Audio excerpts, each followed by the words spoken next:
Masalah habis bateri. Masalah habis bateri is very common sebab kadang-kadang tak ada warning tapi sedar-sedar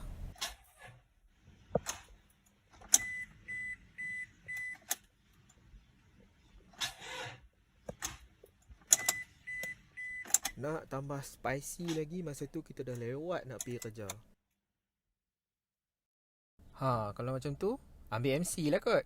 So dalam guide ini saya akan pakai contoh kereta Toyota Hilux. Saya punya ni Toyota Hilux yang beli tahun 2013, variant intercooler VNT. Masa yang akan diambil untuk buat benda ni mudah je, dalam 15 minit. Rating dia dalam 3/10, tak susah. Kos yang terlibat dalam lebih kurang 150 ke 300, bergantung kepada jenama bateri yang kita pilih. Okey, ada 5 step yang terlibat. Pertama sekali kita cabut terminal bateri.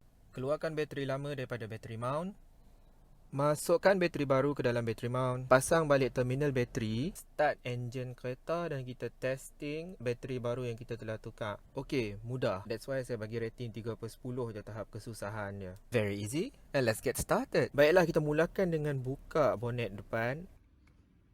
Salah, buka bonet depan ni yang belah kiri ni. Kalau kita cuba buka bonet tu, kita tarik macam tu je, memang tak boleh. Sebab dekat bawah ni ada satu latch. Latch ni kita kena tarik ke atas, tolak ke atas macam tu. Latch ni dia untuk tahan kita punya bonet. Benda ni akan hook dengan bonet kita, supaya dia akan hook dekat sini untuk safety. Maksudnya kalau kita tersalah buka bonet kita, dia tak akan tersembam ke windshield. So cabut tongkatnya daripada penahan tongkat tu. Dan pastikan kita masukkan penongkat ni dengan tegak sebab yang ni berat. Takut tersembam ke kepala, mampui. What the heck? Bateri selalunya terletak kat belah kanan engine bay. So now kita dah boleh start tukar bateri. Inilah penyangak dia. Macam mana saya tahu bateri yang rosak? Okey, bateri saya dah 3 tahun tak tukar. Lifespan bateri antara 2 ke 3 tahun. Ataupun kalau kita heavy user, 1 tahun pun dah rosak. So first of all, kita kena sediakan tool untuk kita cabut terminal bateri ni dulu. Tool apa yang kita perlukan? Kita perlukan mechanical wrench, if this is a convenient tool. Dan pastikan ada soket saiz 10. So kita just pasangkan, tapi tak semua orang ada. It's understandable. Pakai yang ni pun boleh. Yang ni kita boleh dapatkan dekat Mr. DIY, RM2.5 je harga dia. It will get the job done anyway. Pastikan ada saiz 10. So now dengan tool yang ada, kita dah boleh start untuk cabut terminal. Kita start dengan terminal negatif dahulu. Pastikan negatif dahulu. Pusing counterclockwise dengan menggunakan tool kita. Pusingan dalam 3 kali pusingan, sebab dia tak ketat sangat pun. So nampak tak, kalau ada mechanical wrench tadi lebih senang kerja kita. Dan kita boleh try longgarkan dengan tangan sampai dia cukup longgar. Tanggalkan plastik cover daripada terminal positif. Lepas tu kita buat dekat terminal positif juga, lebih kurang 3 kali pusingan counterclockwise. Kita tak perlu terlalu longgar pun. Longgarkan skru dengan tangan sampai dia betul-betul longgar. Dan cabut terminal negatif dahulu. Kita tolak ke belakang, pastikan tertolak supaya dia tak akan terturun balik terkena dekat terminal negatif kita. Buat jadi lebih kurang macam ni lah, cukup lah tu. Kita tanggalkan battery holder yang berada dekat tengah-tengah bateri ni. Menggunakan cara yang sama, kita just pusing counterclockwise. Dalam 3 kali pusingan dia akan cukup longgar dah. Dan kita perlu longgarkan dengan tangan, cabut skru dan pastikan skru tu disimpan. Dan angkat battery holder ni. Dekat belakang dia ada hook, kita just perlu tolak ke kanan sikit dan slowly angkat ke atas sampai dia keluar. Pastikan simpan di tempat yang selamat. Jangan terbengkok, jangan terpatah dan jangan hilang. Cabut terminal positif dan letakkan balik dia punya plastik cover. Dia tak perlu sebenarnya, tapi safety first and safety is free. Now, kita dah boleh keluarkan bateri lama dan kita letak ke tempat yang selamat. Very easy. Hello bateri lama. Goodbye bateri lama. So, ni dia bateri baru kita. Pastikan jenis dan saiz bateri yang baru sama seperti jenis dan saiz bateri yang lama. NS70L jenis bateri yang lama, maka NS70L lah jenis bateri yang baru yang kita kena ada. Kata bateri baru, kenapa kotor? Kenapa tak bersih? Kenapa berdebu-debu? Diam. Okey, ni musim PKP, so takkan kita nak keluar. Bateri ni sebenarnya saya dah lama beli sebelum PKP. Memanglah berdebu. Come on guys, stay at home. Berbalik kepada kerja kita, pastikan terminal bateri tak berkarat. Untuk memastikan maksimum metal to metal contact, masukkan bateri baru secara perlahan-lahan ke dalam bateri mount. Just like that. Sebelum pasang terminal positif, cabut dulu plastik cover daripada terminal positif bateri. Pastikan pasang terminal positif dulu. Tekan ke dalam sehingga tak dapat ditekan lagi. Great. Ikat skru secukupnya hanya dengan menggunakan tangan terlebih dahulu. Dan ketatkan nut menggunakan spanner saiz 10 kita yang tadi. Pastikan kita ikat dengan seketat yang mungkin. Macam mana kita nak tahu dia dah cukup ketat ke belum? Tak apa, nanti kita check sama dia longgar ataupun tidak. Now, pastikan terminal tak longgar. Cantik. Dan pasangkan balik plastik cover ke terminal positif. Settle. Rasanya ni common fear orang yang nak tukar bateri sendiri. Jangan risau, benda macam tu tak akan terjadi. Sistem ini cukup selamat untuk kita buat even with bare hands. Tak payah pakai glove pun tak apa. Trust me. Ketatkan balik skru dengan tangan, just sekadarnya. Lebih kurang macam tu. Dan kita ketatkan balik dengan spanner saiz 10 sampai betul-betul ketat. Kalau anda ada torque wrench, kita boleh setkan torque kepada 8 Newton meter. Cukuplah kita ketatkan sampai seketat yang mungkin dan terminal tak akan longgar. Maksudnya terminal tak akan bergerak-gerak. Masukkan battery holder, align ke tengah-tengah. Pastikan di belakang bateri tu, hook untuk battery holder tu betul-betul dekat latch supaya dia tak bergerak-gerak. Ketatkan sikit nut bahagian atas battery holder dengan tangan.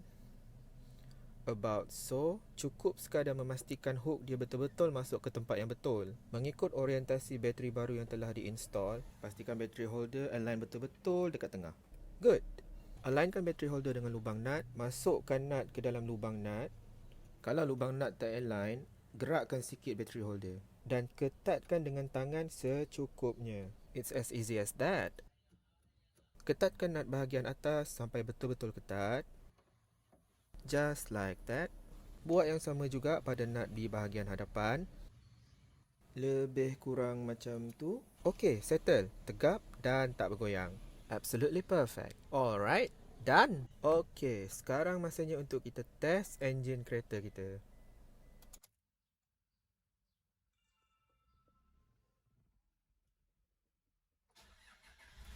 Alright, kereta boleh start macam biasa. Itu maksudnya kerja penukaran bateri tadi berjalan dengan lancar. Absolutely perfect. Lepas tu, tak salah kalau kita buat final inspection kat bateri kereta. Tengok dalam keadaan kereta start, tengah vibrating, tak ada gegaran berlaku. Bateri tak longgar, terminal pun fit tightly. Okay, perfect. So after second check, semuanya okay. Tak ada masalah langsung. Now, dah boleh tutup bonet kereta. We're done here. Berbalik kita kepada after service check. Normally, dua benda akan berlaku. Stesen radio dan jam akan lari daripada orientasi ataupun setting asal. It is a normal thing to be happening kalau bateri kita memang dah habis ataupun dah nak habis. So, the logical explanationnya, radio ada memori simpanan yang di power up oleh bateri kereta walaupun dalam keadaan engine off. Jadi, kalau tak ada energi daripada bateri, sistem akan wipe off segala frekuensi termasuk setting jam kereta kita. Kadang-kadang kita akan tahu bateri dah nak habis bila setting jam ataupun radio lari before battery went completely dead. Anyway, kita dah start kereta tapi enjin tengah sejuk. So pastikan kita biar kereta kita running dulu enjin dia untuk kita cas balik bateri yang kita dah use up untuk start kereta kita. Nah, korang boleh ram sikit accelerator untuk bantu enjin cepat panas dan charge bateri dengan lebih cepat. So kita boleh tengok suhu kereta dah sampai ke optimum temperature antara C dengan H. Dan kita tak ada tengok apa-apa warning light keluar. So maksudnya kita dah cukup cas bateri kita balik. And kita dah pastikan everything else is working perfectly. Tak ada masalah. Jam dan radio pun kita dah set balik jadi macam asal. So that's basically it. Semua dah settle. Alright, kita dah berjaya tukar bateri kereta kita di rumah sendiri di bawah 15 minit. Tahniah kepada yang first time tukar bateri sendiri. Anda telah berjaya. Okay, the next thing to do is ada beberapa after service clean up yang boleh kita buat. Jom kita tengok.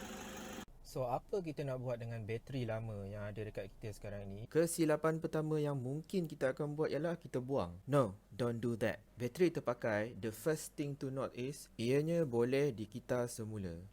So, do that. Jangan buang merata, benda ni highly toxic dan akan mencemarkan alam sekitar. Sebelum kita nak dispose ataupun simpan, kita letak balik bateri ni ke dalam kotak bateri baru kita tadi.